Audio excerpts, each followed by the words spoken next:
ಸ್ನೇಹಿತರೆ ನಮಸ್ಕಾರ. Kannada big boss season 11 ವಾರದಿಂದ ವಾರಕ್ಕೆ ರೋಚಕ ಘಟ್ಟವನ್ನು ತಲುಪ್ತಾ ಇದೆ. ಈ ವಾರ ಒಟ್ಟು 7 ಸ್ಪರ್ಧಿಗಳು ನಾಮಿನೇಟ್ ಆಗಿದ್ರು. ಅವರ ಪೈಕಿ ಯಾರು ಎಲಿಮಿನೇಟ್ ಆಗ್ತಾರೆ ಅನ್ನೋ ಕುತೂಹಲ ಸಹಜವಾಗಿಯೇ ಎಲ್ಲರಲ್ಲೂ ಇದೆ. ವಾರದ ಕಥೆಯ ಮೊದಲ ದಿನ ಗೋಲ್ಡ್ ಸುರೇಶ್ ಮತ್ತು ತ್ರಿವಿಕ್ರಮ್ ಸೇವ್ ಆಗಿದ್ರು. ಇನ್ನುಳಿದಂತೆ ಶಿಶಿರ್, ಐಶ್ವರ್ಯ, ಚೈತ್ರ, ಶೋಭಾ ಶೆಟ್ಟಿ, ಭವ್ಯ ನಾಮಿನೇಷನ್ ಲಿಸ್ಟ್ನಲ್ಲಿದ್ದಾರೆ. ವೀಕೆಂಡ್ನಲ್ಲಿ ಕಿಚ್ಚನ ಜೊತೆ ಸ್ಪರ್ಧಿಗಳು ಮಾತಾಡುವಾಗ ಹೈ ಡ್ರಾಮಾ ಕ್ರಿಯೇಟ್ ಆಗಿದೆ.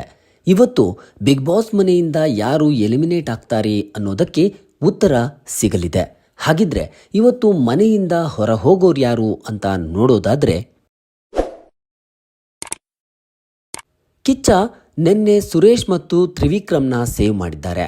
ಉಳಿದಂತೆ 5 ಸ್ಪರ್ಧಿಗಳಲ್ಲಿ ಶೋಭಾ ಶೆಟ್ಟಿ ಕೂಡ ಸೇವ್ ಆಗೋದು ಬಹುತೇಕ ಪಕ್ಕ. ಆದರೆ ಎಲಿಮಿನೇಷನ್ನಿಂದ ಸೇವ್ ಆಗಿದ್ರೂ ಕೂಡ ಶೋಭಾ ಶೆಟ್ಟಿ ಮನೆಯಿಂದ ಹೊರಕಳಿಸಿ ನನಗೆ ಇಲ್ಲಿ ಇರೋಕೆ ಆಗ್ತಿಲ್ಲ ಅಂತ ಕಿಚ್ಚ ಸುದೀಪ್ ಅವರ ಮುಂದೆ ಕೈ ಮುಗಿದು ಬೇಡಿಕೊಂಡಿದ್ದಾರೆ, ಕಣ್ಣೀರಿಟ್ಟಿದ್ದಾರೆ. ಅದರ ಪ್ರೋಮೋ ಇದೀಗ ರಿವೀಲ್ ಆಗಿದೆ. ಈ ವೇಳೆ ಕಿಚ್ಚ ಬಿಗ್ ಬಾಸ್ ಮನೆಯ ಬಾಗಿಲು ಓಪನ್ ಮಾಡುವಂತೆ ಹೇಳಿದ್ದಾರೆ. ಹೀಗಾಗಿ ಶೋಭಾ ಶೆಟ್ಟಿ ಮನೆಯಿಂದ ಹೊರಬಂದ್ರ ಎಂಬ ಗುಮಾನಿ ಶುರುವಾಗಿದೆ. ಶೋಭಾ ಶೆಟ್ಟಿ ಬಿಗ್ ಬಾಸ್ ಮನೆಗೆ ವೈಲ್ಡ್ ಕಾರ್ಡ್ ಎಂಟ್ರಿ ಕೊಟ್ಟಿದ್ರು. ಅದ್ಯಾಕೋ ಈ ವಾರ ಫುಲ್ ಡಲ್ ಹೊಡೆದಿದ್ದಾರೆ.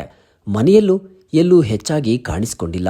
ವಾರದ ಕಥೆಯಲ್ಲಿ ಕಿಚ್ಚನ ಮುಂದೆ ಕೈ ಮುಗಿದು ಬೇಡಿಕೊಂಡಿರೋದನ್ನ ನೋಡಿ ಶೋಭಾ ಬಿಗ್ ಬಾಸ್ ಮನೆಯಿಂದ ಎಕ್ಸಿಟ್ ಆಗಿರಬಹುದು ಅನ್ನೋ ಚರ್ಚೆ ಸೋಷಿಯಲ್ ಮೀಡಿಯಾದಲ್ಲಿ ಶುರುವಾಗಿದೆ. ಆದರೆ ಅಸಲಿ ಕಥೆ ಏನಂದ್ರೆ, ಈ ವಾರ ಬಿಗ್ ಬಾಸ್ ಮನೆಯಿಂದ ಎಲಿಮಿನೇಟ್ ಆಗಿರೋ ಸ್ಪರ್ಧಿ ಐಶ್ವರ್ಯ ಅನ್ನೋ ಮಾತುಗಳು ಬಲವಾಗಿ ಕೇಳಿ ಬರ್ತಿವೆ. ಎಸ್, ಐಶ್ವರ್ಯ ಸಿಂಧೋಗಿ ಮೊದಲ ವಾರದಿಂದಲೂ ಅಂತಹ ಆಕ್ಟಿವ್ ಆಗೇನೂ ಕಾಣಿಸ್ಕೊಂಡಿಲ್ಲ. ಆಟಗಳಲ್ಲೂ ಅಷ್ಟಾಗಿ ಅಗ್ರೆಸಿವ್ ಇಲ್ಲ.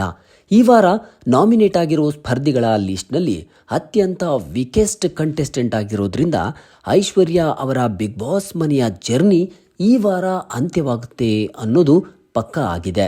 ಆದರೆ ಬಿಗ್ ಬಾಸ್ ಮನೆಯಿಂದ ಶೋಭಾ ಹೊರಬಂದಿಲ್ಲ ಎನ್ನಲಾಗ್ತಿದೆ. ಡೋರ್ ಓಪನ್ ಆಗಿದ್ರೂ ಕೂಡ ಕೊನೆಯ ಕ್ಷಣದಲ್ಲಿ ಶೋಭಾ ಶೆಟ್ಟಿ ಬಿಗ್ ಬಾಸ್ನಲ್ಲಿ ಉಳಿದುಕೊಂಡಿದ್ದಾರೆ ಎಂಬ ಮಾಹಿತಿ ಇದೆ. ಆದರೆ ಬಿಗ್ ಬಾಸ್ ಮನೆಯ ಮತ್ತೊಂದು ಸೋರ್ಸ್ ಪ್ರಕಾರ ಈ ವಾರ ಡಬಲ್ ಎಲಿಮಿನೇಷನ್. ಐಶ್ವರ್ಯ ಎಲಿಮಿನೇಟ್ ಆಗಿದ್ರೆ ಸೇವ್ ಆಗಿರೋ ಶೋಭಾ ಸ್ವಇಚ್ಛೆಯಿಂದ ಬಿಗ್ ಬಾಸ್ ಮನೆಯಿಂದ ಹೊರಬಂದಿರುವ ಸಾಧ್ಯತೆ ಇದೆ. ಹಾಯ್ ನಮಸ್ಕಾರ, ನಾನು ನಿಮ್ಮ ಧರ್ಮ ಕೀರ್ತಿರಾಜ್. ಡೈಲಿ ಮಾಧ್ಯಮ ಪ್ರತಿಯೊಬ್ಬರನ್ನು ದಯವಿಟ್ಟು ಸಪೋರ್ಟ್ ಮಾಡಿ. ನನಗೊಂದು ಖುಷಿ ಏನಂದರೆ, ನನಗೆ ತುಂಬ ಪರಿಚಯ ಇರೋರು ಅಶೋಕ್ ಅವರು. ಸೊ ನನಗೆ ಒಂದು ಸಿನಿಮಾ ರಂಗದಲ್ಲಿ ನಾನು ಕಾಲಿಟ್ಟಾಗಿಂದ ಇವತ್ತಿನವರೆಗೂ ನಾನು ತುಂಬ ಸಪೋರ್ಟ್ ಮಾಡಿದ್ದಾರೆ. ಏನೇ ಒಂದು ಹಿಟ್ ಆಗಿರ್ಬೋದು, ಫ್ಲಾಕ್, ಪ್ರತಿಯೊಂದು ಹಂತದಲ್ಲೂ ನನ್ನ ಜೊತೆ ಇದ್ದಾರೆ. ಸೊ ಇವತ್ತು ಬಿಗ್ ಬಾಸ್ ಮನೆಯಿಂದ ಬಂದ ಮೇಲೆ ತುಂಬ ಪ್ರೀತಿಯಿಂದ ನಾನು ಇಂಟರ್ವ್ಯೂ ತೊಗೊಂಡಿದ್ದಾರೆ. ಇವರೆಲ್ಲ ಬಂದು ಯೂಟ್ಯೂಬ್ ಚಾನಲ್ಸಲ್ಲಿ ಎಲ್ಲೂ ಇರಲಿಲ್ಲ, ಬಟ್ ಇವರು ಪತ್ರಿಕಾ ಮತ್ತು ಮಾಧ್ಯಮದಲ್ಲಿ ಇದ್ದಿದ್ದವರು. ಸೊ ಇವರು ಇದನ್ನು ಸ್ಟಾರ್ಟ್ ಮಾಡಿದ್ದಾರೆ. ಸೊ ನಿಮ್ಮ ಸಪೋರ್ಟು, ನಿಮ್ಮ ಆಶೀರ್ವಾದ ಸದಾ ಇರಲಿ. And very proud of them. ಯಾಕಂದರೆ ಅವ್ರ ಪ್ರೊಫೆಷನ್ನ ಏನಿದೆಯೋ ಅದನ್ನೇ ಕಂಟಿನ್ಯೂ ಮಾಡಿ ಇದರಲ್ಲೂ ಒಂದು ಸಾಧನೆ ಮಾಡಬೇಕಂತಿದ್ರೆ. ಸೊ ನಿಮ್ಮ ಆಶೀರ್ವಾದ, ಸಪೋರ್ಟ್ ಸದಾ ಇರಲಿ ಅಂತ ಕೇಳ್ಕೊತೀನಿ.